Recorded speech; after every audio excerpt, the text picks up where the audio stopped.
welcome back to another episode of the Long Distance Friends podcast. My name is Liv. Long time no chat. You want to know why? I've slept probably 10 to 15 hours a fucking day, okay? Winter is hitting me in the fucking face, okay? At first, feeling great, so happy. Out of the fucking blue, right? Exhausted. Beyond exhausted. So tired. The holidays hit. We have a lot to unpack today, so buckle up. Get your seatbelt on, put your hands on the wheel, and buckle the fuck up, okay? So much has happened. And guess what? I had no energy, okay? I have not been to the gym in like a week. I feel a little bad about that because I feel like I was like finally at a point that I was like, oh my God, look at, I can see a difference, right? Which like every couple months that happens. And I'm like, oh my God, I'm like actually seeing things. That's crazy. But like the people around me are also seeing things, which is like also crazy and cool and amazing. And I love that. Do want to let you know, Toots is in the studio. Toots also had a hairball on the podcasting couch, which, you know, I'm so glad he got it out, but like kind of gross, okay? Kind of gross. But also this is my baby, so I just want him to feel better, so it's okay, and I would never shame him for that, okay? I would never, because I'm a good mother, all right? And that's what good mothers do. They don't shame their children to their face. Anyways, so the holidays came. I hope you had a lovely Thanksgiving, and if you don't celebrate Thanksgiving, you know what? More power to you, okay? More power to you for, I don't know, whatever you do. I will say, I know literally every podcast under the sun has probably talked about it, but like turkey, what an interesting choice, you know? It's not even like, oh, we do turkey because there's an overpopulation and like we need to, you know, kind of like cut down on them. No, it's just turkey. You know, they're there. And most people I feel like don't even like turkey. Like there was one year I did a Thanksgiving dinner and it was me and one of my ex-boyfriends and I bought a rotisserie chicken, right? Which like he was an asshole and was like, I mean, I feel like it would have been better if you'd like cook the chicken yourself. I was like, I don't know how to cook a chicken. So I bought a fucking rotisserie chicken. And guess what? You didn't know the difference, right? Also, what was I going to do? A turkey? I don't know how to cook a turkey. I don't know how to cook a chicken. It would be dry. And then you'd be telling me that you hated it because it was dry and disgusting. So you can just fuck all the way off, all right? But that's besides the point. Because guess what? I don't know that man anymore. So I hope you had a lovely Thanksgiving. And how was mine, you ask? That's so funny that you should ask. So my lovely, dear, sweet Andy baby invited my dad, right? That was so fun. So my dad and my brother, the alive one, came up for a visit, which was so, so nice. They said, yeah, we'll come up. And the Sunday before Thanksgiving, I said, hello, what is the plan? And they said, probably get up there on Tuesday, leave on Friday. I said, great. I will take off Wednesday through Friday, right? So we can spend some time together. We can do things. Maybe we can visit the city, you know, who knows? Who knows, right? And guess what? That's not what happened. It's not what happened at all. My dad and my brother do road trips a good amount. And so they went to Atlanta, spent a day there.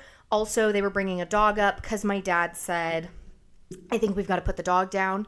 I said, oh my God, why? What happened? And he said, he's just getting old and he like pees on the floor sometimes and we're moving and I just don't think I can deal with it. And I said, what? That's not a reason to put a dog down. He's 12 years old. He has no health concerns. Besides, he's old and his muscles are tight. And yeah, sometimes he pees on the floor. But he's like potty trained. Like he knows, like one, he'll go in the same spots. Like if you put puppy pads down, he will use the puppy pads. But he only does it if like he needs to go outside, nobody's paying attention to him and they don't take him outside. Or if it's raining or like things like that, which like I have a friend who indoor potty trained her dogs and they use pee-pee pads. They know where to go and they're very good about it. And so I was like, you just do that with the dog, right? And I have a cat who does that, right? We use puppy pads. He goes on the puppy pads. Sometimes he goes on the carpet and that's besides the point. And we forgive him for that. You know, that's on us for having carpeted rooms. We'll get rid of them, right? It's fine. But I was like, yeah, you're not going to put the dog down, right? That is inhumane and I will not stand for it. So go ahead and just bring the dog here and I will take the dog. right? I have the 2 cats. We'll take the dog. He's a small dog. He's probably only got like 3 to 5 years left, and we'll give him a damn good 3 to 5 years. Andy was a little nervous. He recently had his childhood dog. They lost, and she was 17. It was very heartbreaking. She was very sick. It was, really sad. And he was like, I just don't know if I can go through that again. And I was like, I hear you. I get that. I totally understand. But like, look at it this way. Like, we're saving this dog's life. Okay. So he was on board with it. On Monday night, I am at work. Oh, side note, Andy moved in with me. Yay! Woohoo! We are so excited. I love it. I'm so happy. He is so happy. Like, literally every single day I come home from work so excited because I'm like, oh my God, I get to come home to one of my best friends in the whole wide world, the love of my life. And then we get to like eat dinner and hang out and have like a sleepover. It's so much fun. I love it. And he's been living with me for a couple of months, right? And we're so happy. We love it. So exciting. He has his own room that we finally put together and decorated. We are working on getting a new little couch for in there because he did use the podcasting couch for a minute because we had some friends over. We'll get into it. And he wanted to show off the room. He wanted to have it, able to be sitting, watch a movie, hang out, and show his friends his space. He hung up his decorations because, mind you, we have a trailhead that he hung up in the living room, right? And I was like, oh, that is so cute. Love that. There's no decorations of me in the living room, which I did on purpose because, there's kind of a power dynamic that happens. Like, I am the homeowner, right? I bought the house, and the state that I live in, the minute I get married, all of the equity that I have immediately, 50% of it also goes to my husband. That is just how the state works. There's nothing I can do about it, and I'm understanding of that. And also, like, if I'm marrying someone, it's someone that I trust and I love, and I have no problem having that immediate split in equity with, right? But I understood that when someone moves in here, right, there's always going to be that, well, this is your house. And I very intentionally was like, no, this is our house. And it's a conversation that Andy and I had of like, this, you're right, has been my house. Yes, I bought this house, but I bought this house with the intention of it becoming an our home. And I put quotes around our because I bought this house single. I bought this house with the understanding of one day I am going to have someone move in here and it is going to become a family household, right? And so I purposefully left the living room untouched because I decided that when the person, because I've never lived with a partner before also, I've kind of like sorted, but we always had our own places. Like even if it was like, okay, I spend almost 90% of my time at somebody else's place and I have all of my stuff there and whatever, I always had my own place to go home to, right? I always had somewhere else to go. And this is the first time that both of us are living with a partner are like, okay, this relationship is moving in a very serious direction. We're ready for this. Okay, let's like it. Everything has been very, very intentional. And so I very intentionally did not touch the living room because I've listened to the podcast and done the research on how to make that transition as smooth as possible. And a big thing was to make a big change that signifies this is a new chapter. This is a new home. This is a new thing for both of us. So I left the living room untouched and I said to myself, when I have a person who moves in here with me, we're going to paint the living room and we're going to decorate it. And now I have ideas of how I want it to be decorated, but at the end of the day, this is a living room where both of us are going to live. And so I am going to, have the opinion and the input of my partner. And so when he put that decoration up, I was like, oh my, like, hold on, wait, I don't have anything up here. And he brought some of his other wall art from his old home. And he was like, okay, so maybe we can put this above here. And I was like, you need to stop for 1 minute. Okay, first of all, you have your own room to decorate, right? All of my paintings, all of my things that hang on walls, they are all in my room, quote unquote, where I record the podcast, where my clothes are in the closet, my drawers of things are in this back room, right? And one day, maybe I will also turn it into like a full-on home office where I'll get a real desk and I'll get a real table and stuff like that to actually make it my own. This is where I keep my craft supplies. All of my things are in this room, which also, it is a fucking mess right now because I cleared out his room that had other stuff of mine and it just is thrown about. It's an absolute mess. I don't even want to talk about it. I don't even want to think about it. Like, we are just going to ignore that fact, okay? And I haven't even finished decorating this room. Like, I need to paint the walls. I need to cover the holes that I put in the wall that I then decided, actually, I don't want to put that there. And it's fine. It's totally fine.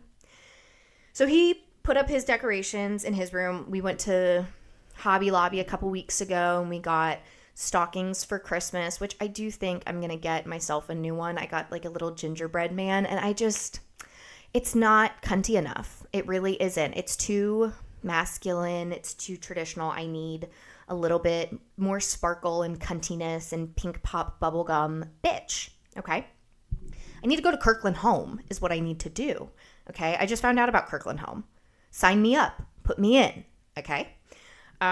So anyways, getting back to the topic, we bought a bunch of stuff. He bought this Grogu, which is Baby Yoda, like light up wall decor thing that he was like, oh my God, this is so cool. And I was like, oh, that would be so fun to put in your room.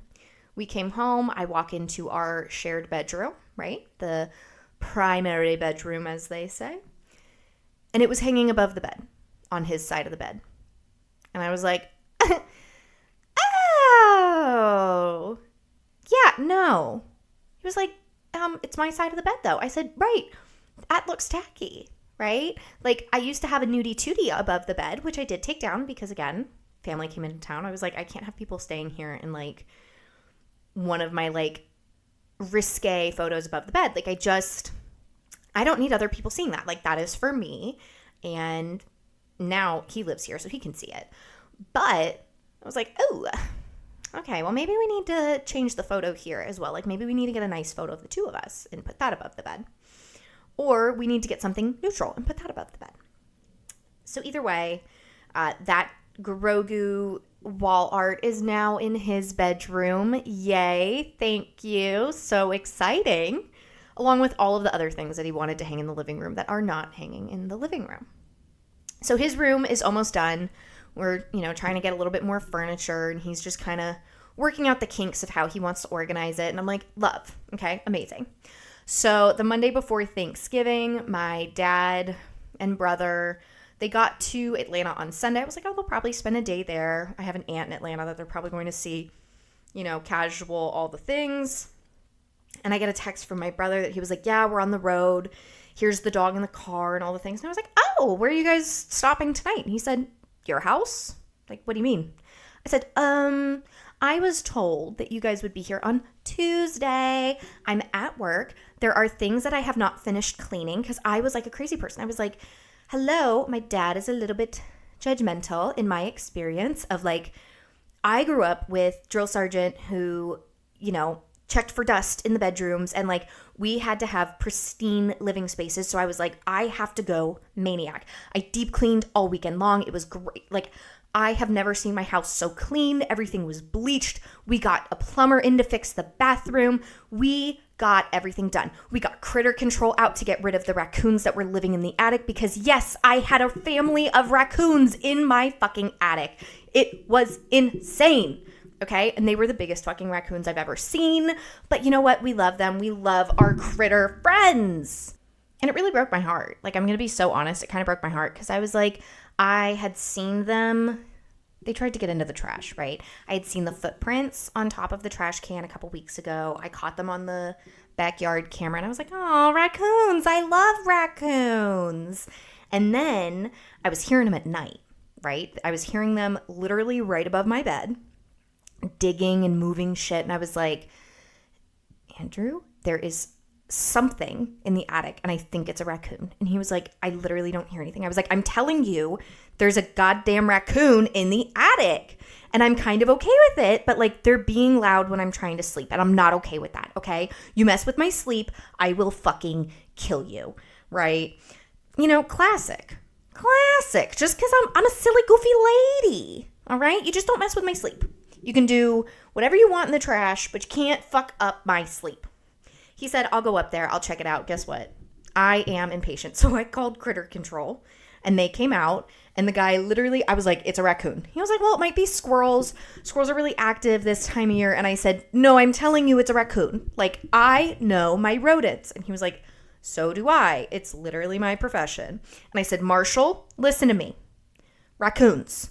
He goes up, he takes a look, he goes, yep, raccoons. I said, fucking told ya. He does a little look around.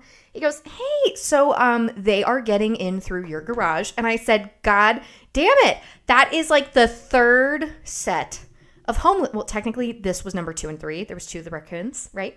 I was like, God damn it. This is like the safe haven for the homeless. Okay, because if you remember when we bought the house, there was a homeless man living in my garage. And I was like, you've got to get the fuck out. You literally have to get out. And so I was like, okay, great. I texted my friend Rick. I was like, you're never going to believe it. More roommates, okay? More bummy ass, anti-bill paying roommates that I have to kick out. And he was like, oh my God, that's crazy. And I said, yeah, look at this bitch. He said, oh my God, that's so fucking funny. I said, you're right. You're right. He said it in less words, but you know, that was the conversation we had if I read between the lines. So thank you, Richard, for that. So yeah, got all of that taken care of the week before. Thank God, right? So Monday night, I'm having a panic attack at work. I'm texting Andrew. I'm like, you need to go home. You need to do this, this, and this. Like, I am hyperventilating at my desk. I was like, oh my God. Also, I haven't told my dad that he lives with me. And everybody that I work with was like, you should probably tell him. And I was like, he'll figure it out, okay? He'll get here. He'll realize it. It's fucking fine. And at the same time, I was like, oh my God, I don't want to like hear it. I don't want like the side comments. I'm not interested, okay?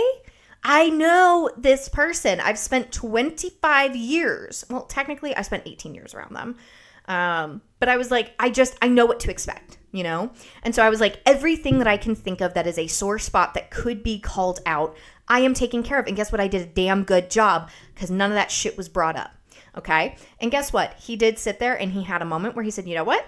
I don't pay the bills, so my opinion does not matter. And I said, yep, that's correct. That is funny enough that you should say that. That's accurate. So glad you are self-aware. Because I think that was in reference to like the living together pre-marriage, which like, hey, it's on the table. You know, my prediction is within the next like year and a half, I'd say. So like, let's calm down. Okay. But yeah, so it went pretty fine, you know, as much as it could. He invited him, right? So at first my brother was going to come up and he was like, oh, like we'll bring him to, you know, Andrew's family's Thanksgiving. And then he was like, well, this is probably like the only chance I'm going to have to really like meet your parents and have your parents meet my parents. And I was like, are you sure that you want that? Because like, that's a lot. Okay. And like, again, I know these people. I don't know if that's going to go how you think it's going to go. And he was like, absolutely. He's invited. Again, the Sunday before, I'm talking to his mom. She was like, oh, what time does your brother get up? I said, well, he and my dad. And she said, oh, your dad's coming? I said, yeah, I was told that you guys invited him. She was like, oh, well, I mean, the more the merrier. I was like, well, fuck. Actually, shit. But it went fine. It went fine. Thank God for his virtual babysitter. She really did keep him busy. He was on the phone with his girlfriend, like a 14-year-old, the entire time. It got to a point where, like, there were several moments that I was like, I thought I was having a conversation with him and had to realize, like, oh, no, he's on the phone with his girlfriend. Like, he's fully just talking to her. And so, yeah, I was a little mean about it of, like, it's kind of ridiculous, you know? Like, I'm sorry. You're 60 what? You know? Like, you're an adult and you don't know how to, like, tell someone, hey, I need to go spend time with other people. That's crazy. but also kind of worked out for the best because it kept him occupied. And my father, being who he is, is not like, hey, I'm going to block off time on my calendar because I'm going out of town and I want to be mindful and spend time with these people. Was taking calls all day on the Wednesday, right? They got here Monday night. Tuesday, I went to work. I left early. I was like, hey guys, what's going on? Because Andrew did text me. He was like, when are you coming home? I am alone with your family. Like, I am so overwhelmed. And I was like, I'm on my way. I'm sorry. Wednesday, he was on calls all day. I don't know what he did on Tuesday. Like, I was home for a bit. We hung out. I'm like, I don't even know what we did on Tuesday. On Wednesday, I took my brother shopping because I was like, oh, he's on calls in the morning. I get home, still on calls. Was on calls all day. Andrew comes home from work. He's exhausted. He's overwhelmed. And again, my father does not know how to have an inside voice. He's sitting in the living room, like at the dining room table. It's an open concept floor plan, and is like screaming at his computer on these calls. And I'm kind of used to this. I put in my headphones, I turn on the like noise canceling mode, and I'm just like, I'm going to listen to something else. I'm baking cookies. I made kitchen sink cookies with butterscotch chips instead of white chocolate chips. Delicious. Everybody ate every single one of them. I made magic cookie bars. His family loved them. I will be making them again. I made gingerbread. I made snickerdoodle oatmeal cookies. And I made fudge. And it was delicious. And it was so fun. And I love baking. And everybody loved it. But like, literally, I was like, I'm not going to be like, hey, can you shut the fuck up? Because I have manners and I'm not going to be rude. But also, like, my brother in Christ, you are literally in somebody else's home, right? Like, just because I'm your daughter does not mean that, like, the social norms of like, oh, hey, is it okay if there was none of that, right? Because like, I would have more than happily said, actually, you should use the podcasting room. There's the best Wi-Fi there because the Wi-Fi router is right there. We can set you up with a little table and you can just take your calls from there, right? Problem solved. Nope. Andy came home and he was like, I cannot deal with this. Like, I have a headache. He didn't feel good. It was so cold outside. It was rainy. He was like, I have to go to the bedroom. Like, I cannot. I'm so tired. And I was like, I know, but like, I warned you. And he was like, I know. But, and I was like, no buts. Like, I told you so. I literally told you so. Yeah, so it was fine. Thanksgiving was great. I love his family. I got a bit drunk. His sister-in-law was like, I've never seen you drink before. And I was like, uh-huh. She was like, oh my God, your family's here. I said, uh-huh. She said, is it going well? I said, for sure. I just feel like I'm waiting for the other shoe to drop, right? But it was fine. Thanksgiving was lovely. I loved getting to spend it with Andy's family. I really do love them so much. And it was a blessing to be able to be there and celebrate it with people that I really care about and who, really care about me, and getting to be within the traditions and be part of that. I haven't had a Thanksgiving as like part of a family in several years. So it was really, really nice to get to share that. And it was a great experience. We overcame the like introduce your family to each other and introduced my family to him. So that's great. To prepare him though for it, we did rewatch all of the Meet the Parent movies, which I want to talk about. Ben Stiller. I cannot think of a movie that Ben Stiller is in that I did not love. I think Ben Stiller and Adam Sandler are two of the most underrated actors and movie makers and storytellers of this time. Like, everything that they're in that's supposed to be funny, piss myself laughing. So good. Everything that is serious that they've made, so good. Like, truly, I really do not see anything that they can do wrong. Truly. But the Meet the Parents movies were so good. Like, honestly, classics. We watched all three of them. Also, Barbra Streisand being in them. Obsessed. Okay? We love Babs. The fuck? Sorry, my brain's a little slow this morning. I've had 2 coffees, and we're still trying to... Like, honestly, I think my brain is just fried from, like, the stress of the holidays. As to be expected. As to be expected. But so we watched the Meet the Parents movies, and I kind of was like, this is a good preparation, right? It's good preparation because, like, maybe you should, like, kind of be expecting, like, a little bit of crazy, not to this degree, right? But just, like, it got us, I think, in the energy of, like, okay, this is where we're at, so, like, let's enjoy this. And it was fun. It was great. Robert DiNero also, crazy. It's, like, crazy to me to think of him in, like, a comedy movie because I think of him as such a serious actor. But also then I think of him in The Intern, which if you haven't seen The Intern, so good. Anne Hathaway, Robert DiNero, he plays a intern with a company where they, like, have to have this intern. He's older. They get him. Anne Hathaway's like, what the fuck am I going to do with an intern that's, like, 65, right? He can't do anything. And then he kind of fills in and she learns compassion from him and he shows up for her and cares for her. And she was like, oh, like, I didn't know that I was failing in these ways. And he was like, you're not failing. You just didn't know. And that's okay. Like, I have the life experience of this, you know, whatever. So, yeah, it was great. Love Robert DiNero. Love Ben Stiller. Love Adam Sandler. Okay. But now we're at the point that, again, we're getting ready for Christmas. Andy was like, I'm terrified for Christmas. I was like, I'm so excited for Christmas. Again, we're in the busiest season. Like, I am going to try my absolute hardest to have an episode up every week for you guys, but truly do not hold me to it, okay? Because since November 6th, I want to say, I have just been sprinting nonstop or sleeping nonstop. Like, I am 100 or 0%. Like, I truly am struggling. I'm trying my best.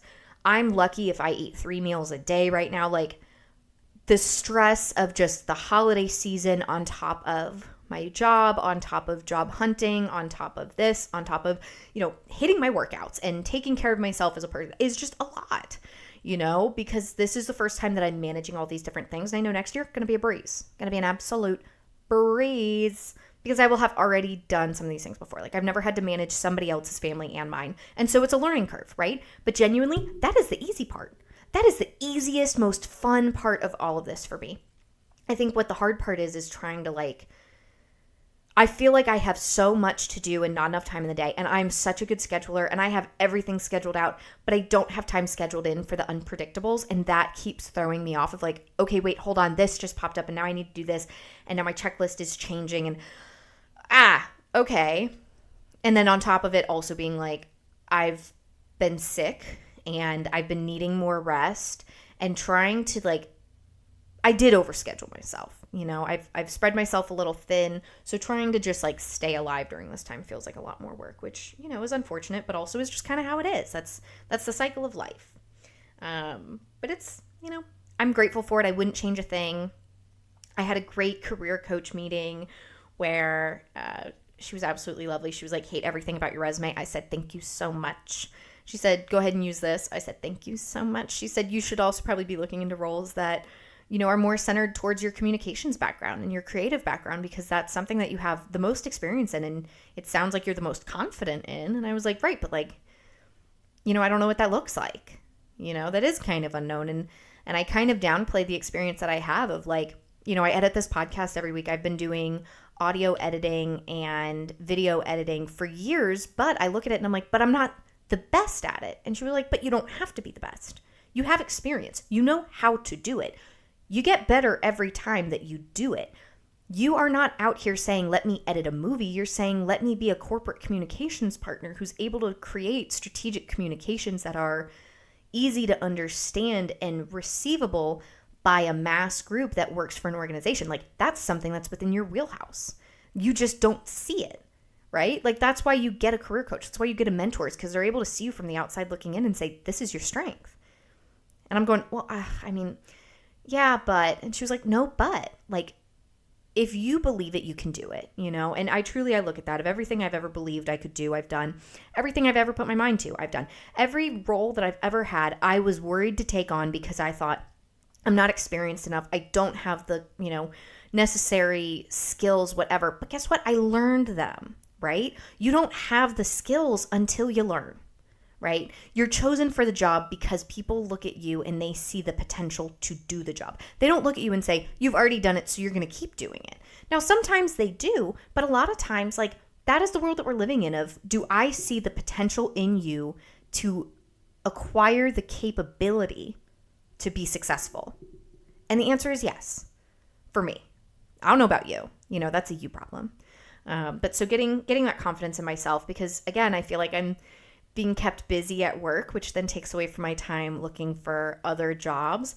But, it is a priority. It means I need to put more time to it. And I'm like, I'm exhausted, but you know what? I'm going to keep looking. I'm going to keep updating. I'm going to keep, doing all of these things because that's important to me, because I want to continue valuing my life inside and outside of what I do to make money.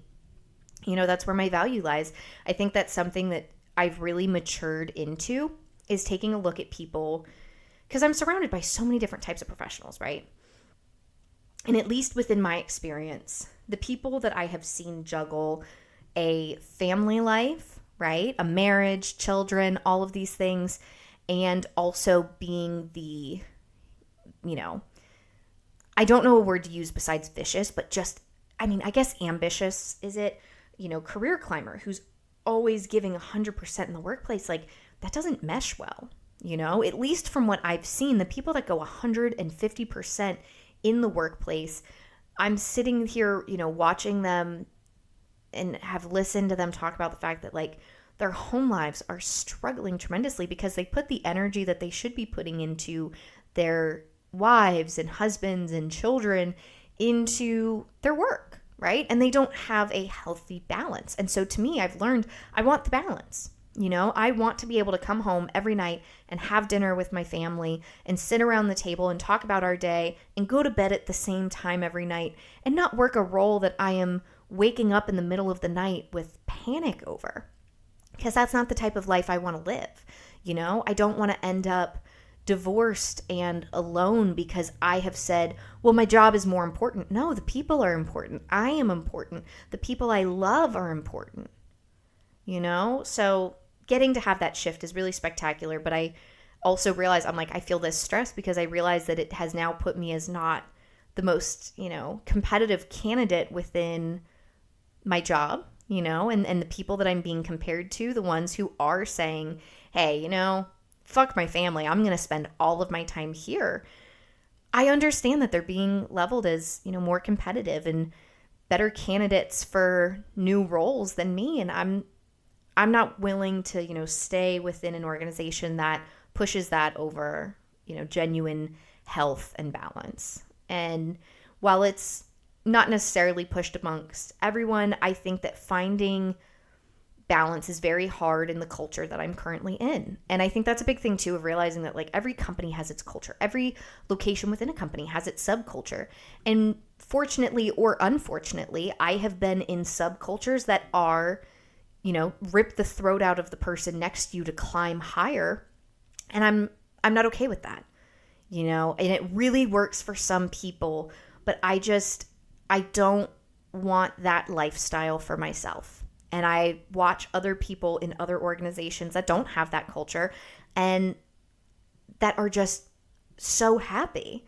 And I'm like, that's amazing. And they're still able to really advance in their careers and do all of these things and live a really well-balanced, holistic life and still get so much fulfillment and progress in their careers. And I'm so excited to really find that balance that works for me, and I think that's okay to also realize that like we don't have to do what our grandparents did of you get hired by a company when you're 16 and you stay with that company until you die, right? Like I am not built for every company's culture. And while I can, bend and give and adapt, there are some company cultures that just aren't for me. Like there's going to be some startups that are, do 100% all the time. And then there's going to be some startups that are, hey, you know what, give it what you got.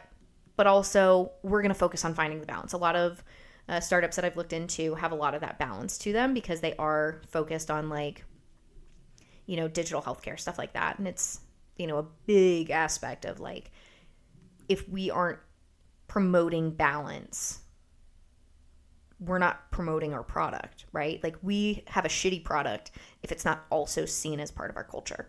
And so I think that's fascinating. But yeah, a lot of really exciting things. Holidays coming up. Yeah, he's terrified. He was like, I don't know what to get you. Give me a list. I don't know. And I'm okay with giving somebody a list, but I'm like, I don't know what to get me. Like, I truly am a hard person to shop for because I'm like, I honestly, if something makes you think of me, I'll be happy with that. Like, I don't need anything. I have everything I could possibly need. And if I really need something, I'll just go out and get it because, if I need it, it's probably for like something urgent. Like, I need gloves. I'm just going to buy the gloves because guess what? I had my hand freeze yesterday, right? So I'm going to run to Walmart and I'm going to get gloves today. But I'm so fucking excited. We go skiing in 2 weeks. Cannot wait. I've not gone skiing in years. Christmas and then New Year's and then, just continuing to sprint. Spotify Wrapped came out. Thank you to everybody who shared with me that I was one of your top 5 podcasts, specifically mi amigo Craig. Thank you for being such a loyal listener. I know I've shouted you out so many times, but I so appreciate you. Thank you. I was number 4 of 5 for my own streams, which I thought was so funny, right? It was hilarious. But yeah, overall, good times. I wish you nothing but the best. If I don't see you before Christmas, Merry Christmas. I love you. Happy Hanukkah. I love you. Feliz Navidad. And if I do see you before then, fuck it, I'll say it again, okay? Oh, side note, if you have an Amazon Alexa tonight, I want you to go home. I want you to tell Alexa to wake you up at whatever your preferred time is, and I want you to say, and wake me up to Christmas music, and she will wake you up to holiday hits. I have been doing it recently. It is amazing. Today, I woke up to Santa Tell Me by Ariana Grande for my second wake up. My first wake up call was White Christmas. It was great. It was lovely. It literally amazing. And we did decorate our Christmas tree. There's 2 boy ornaments on it. Okay, that's progress. All right, it is progress. So, all right, well, I love you folks. I got to get on the road, okay? Because guess what? I put some time in today and we're running low on it. All right, I got to get the fuck out of here. I love you. Have a great week. Bye.